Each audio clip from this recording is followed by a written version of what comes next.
this was not just a coincidence that William put this video out with the beard, because Harry and William have had this long-running battle over beards and whether they were allowed to have one or not. And I think, Fraser, it will actually devastate Harry that William does look better with a beard than he did, because it was sort of the one thing that he had to hold over his brother, because the background, of course, the late Queen allowed Harry to have a beard at his wedding to Meghan, but wouldn't allow William as the future king to have one. We've sometimes got to talk about light issues, right? Issues that are a little bit more fun. And Prince William's beard has completely divided the internet. Now, so he's on a summer holiday, probably in Balmoral or heading to Balmoral soon. And he released a video yesterday to congratulate Team GB after its successful Olympic Games in France. Now, the video really was probably most important because it was the first time in a while, since Wimbledon at least, that we saw Catherine. She's beaming, she's looking very healthy, suggests her recovery is going okay. But actually, all everyone was talking about was Prince William's facial hair look.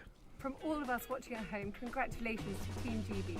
Well done on all you've achieved. You've been an inspiration to us all. Mahyar, what do you reckon? What's your verdict as a man with a beard? To the tower. Send him to the tower. No!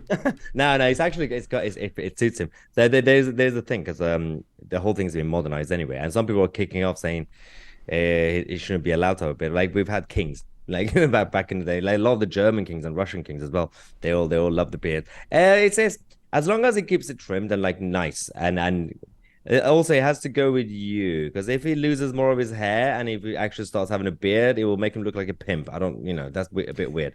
Otherwise, we can't have Pimp William. It's got to say Prince William. But he's a good boy.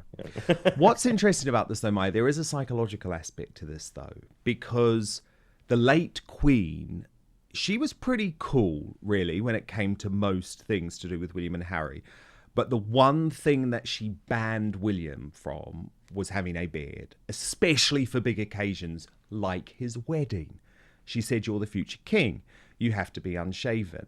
And so then William was furious, like really mad, when Harry ignored that advice from the late Queen and wore a big bushy beard for his wedding to Meghan Markle. Maybe it was a sign of things to come, actually, because if he'd listened to his grandmother, he wouldn't have rushed into the wedding with Meghan in the first place. But anyway, that's another story. So to me, there's a bit of a psychological thing going on here. It's William saying, you know what? I'm in charge now. No one's going to tell me not to wear a beard. And Harry, I look better than you. Because you remember, Harry also made that dig about William's hairline in Spare. So there are a few little interesting things behind this beard. I don't think it's totally coincidental that he's decided to keep it for this video. My theory is also is because Harry and Meghan became rebels, and they kind of, by being rebels, they undermine certain aspects of the monarchy, and including the costumes, traditions. It seems to be it's Team William basically trying to take control of it. But like, now that's already happening. So Harry's doing the whole beard thing, and the beard, I think, is a symbolism for everything else. They're not necessarily copying what Harry and Meghan are doing. They're basically saying, well, because they started this, they've already modernized too much too quickly. If we take control of the narrative slowly, when it's suitable, he's not gonna wear a beard if he's gonna go to some sort of state dinner. I hope not. It's gonna be like too much change too quickly. But it's just taking control of the narrative. So it's not just Harry and Meghan who are trying to be cool. We are actually cool, and we have a palace. Well, and also, I actually think William and Catherine are cooler than Harry and Meghan these days. I know the narrative was different the other way around, but don't you think Harry and Meghan just feel a bit desperate these days? And actually, William and Catherine are cool because they're not always constantly seeking attention and doing all of these dumb stunts. Harry and Meghan are Alistair Campbell and Karen Vorderman, and William and Kate is Dan Wootton and Mahyar Tousi. First, though, what's so important about being independent is I'm only ever going to tell you about products that I use and truly believe in, and Verso is one of them. I've entered my 40s, so staying healthy is really important to me. I exercised virtually every day, wasn't very good over the weekend, had a few drinks, but usually I'm doing the 16-8 fast. I have lost weight. However, scientists like David Sinclair have proven we can now reverse aging with interventions that go beyond healthy habits. So I wanted a product that I knew would enhance everything I was already doing, one that's backed up by solid evidence. I cannot tell you how good Cell Being by Verso is. That's the name of the product, Cell Being. It has scientifically proven ingredients that fight the effects of aging. It does that by increasing the NAD plus levels. Now, NAD plus, that's the thing that powers every cell in your body. For me, the product has been transformative. Fasting is so much easier. I've lost fat. I'm eating less too. And that's because it has blood sugar regulating effects in the product, which actually lead to fewer cravings. It really helps with sleep too and energy. So this is a brilliant anti-aging product. The really helpful thing to know too is that Verso publishes third-party testing from each batch produced to guarantee you are getting what you paid for. And I'm very excited to say an amazing offer today. If you head right now to buy.ver.so/outspoken, you will save 15% on your first order. All you need to do is use the coupon code OUTSPOKEN. The link is available in our YouTube and Rumble description. But to repeat, buy.ver.so/outspoken. Use the coupon code OUTSPOKEN. But look, we've got to talk about the issue that's dividing the internet today, okay? It may not be as important as free speech or political leadership, but everyone has an opinion on Prince William's beard. He looks younger, I think. He looks vibrant. But what's the verdict of our panel? Emma Rock, yay or nay to the beard? He looks quite good. I like it. Yeah, it looks very macho, if he's allowed to be macho. For so long we've been told you're not allowed to be masculine, but he looks good. He looks rugged. It's what we need right now. He looks younger, doesn't he? Yeah, he doesn't look woke good with his beard, does he? It kind of balances out the hair, you know. Yes. Exactly. It's a good look. Sarah Davies-Cash, what do you reckon? Yay or nay to William's beard? I was more looking at Catherine because I always do that. But no, I thought he was a bit rough and ready, and he had a little twinkle in his eye, didn't he? But so rough and ready in a good way? Oh yes, yes. Fraser McFarlane, what do you reckon? Well, I don't think the late Queen would have approved. I don't think she liked facial hair, but it suits him a lot better than it does on Prince Harry.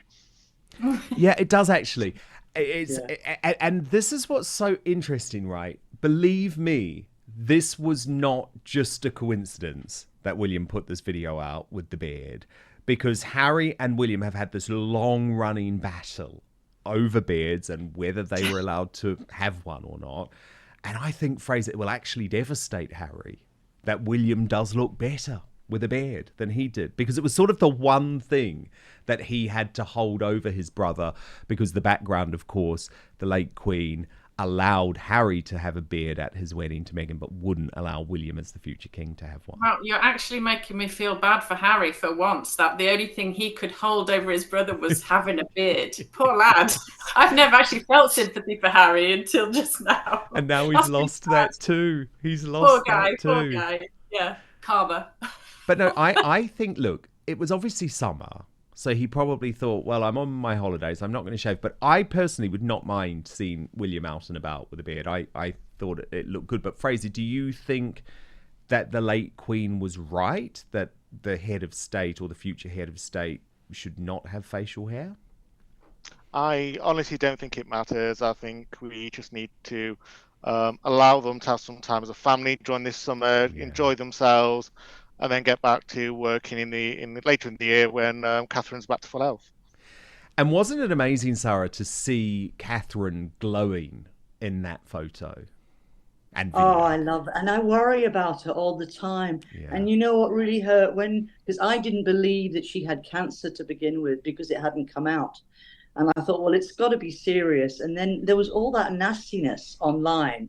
And I thought, well, just leave the lady alone. I mean, I said, how would you like it if you're sick in bed, and somebody phones you up and, and try it just doesn't bear thinking about. And then when she came out, I actually cried, because she's such a lovely girl, isn't she? She's beautiful. She is. And I think, Emma Rock, we're going to have to give Catherine some time. It's okay for her to pop up like this, but she needs to properly recover. It has been really serious what she's been going through. So I think it's bad that there's a lot of pressure being put on her at the moment to return to full-time duties. I've spoken to a lot of people about this, Emma, and it might be some time. Maybe she's not going to return to the same sort of grueling work schedule, but I don't think that matters. William's out there doing that. We want Catherine to be looking after her health and also being able to devote time to her children, especially given one of them is the future king of this country too. Yeah, I mean, I've always been a huge supporter of Catherine and William. I think the problem where there was a little bit of discrepancy and people started questioning a lot is, again, how it was portrayed in the media and all the difficulties with the photo they put out that was, you know, manipulated. And then there was something else. And then there was a potential viewing of her at a farm shop, and people were all starting to... I think, like with a lot of stuff, when the media isn't, or people in the media aren't clear and direct and honest, that's like with the attacks with the children. I think it creates a vacuum for a load of people to start discussing things. But I think Kensington Palace really mishandled that situation, to be honest, because you can't just leave a vacuum. I don't use the term conspiracy theory. I'm very clear on this because most conspiracy theories, in my view, come true. So I wouldn't say it's a conspiracy theory about Catherine. They were just outright lies. I mean, idiots like that guy, Christopher Boozy, who Harry and Meghan love. You know, they featured him in their Netflix show. He's sort of the spiritual leader of the Sussex Squad. He was out there saying that even the video where Catherine announced her cancer was fake. He claimed it was a deep fake manipulated by AI. And the crazy thing about that, right, is that actually it was filmed by the BBC. So lots of this stuff was ludicrous. But I do agree, Emma, when you leave that sort of vacuum, unfortunately what happens in this day and age is that's where... well, it's where mistruths can be fueled. So I think it is always best to try and be honest. But obviously there were reasons why Catherine couldn't, because she wanted to tell the kids first, which is totally fair enough. But she didn't want the kids to know when they were at school. She wanted to have a couple of weeks with them. So it made sense. But goodness me, I think it's lovely to see the couple looking young and vibrant and happy. And for me, I give William a thumbs up with his beard, especially because I know just how much it will be annoying Prince Harry, which is a nice little benefit too. Just being honest. You know me, Sarah, you know me. Thank you so much for watching Dan Wootton Outspoken. Please do subscribe if you want lots more clips and interviews like that. Plus, if you want to watch our totally uncensored after show, then visit www.outspoken.live.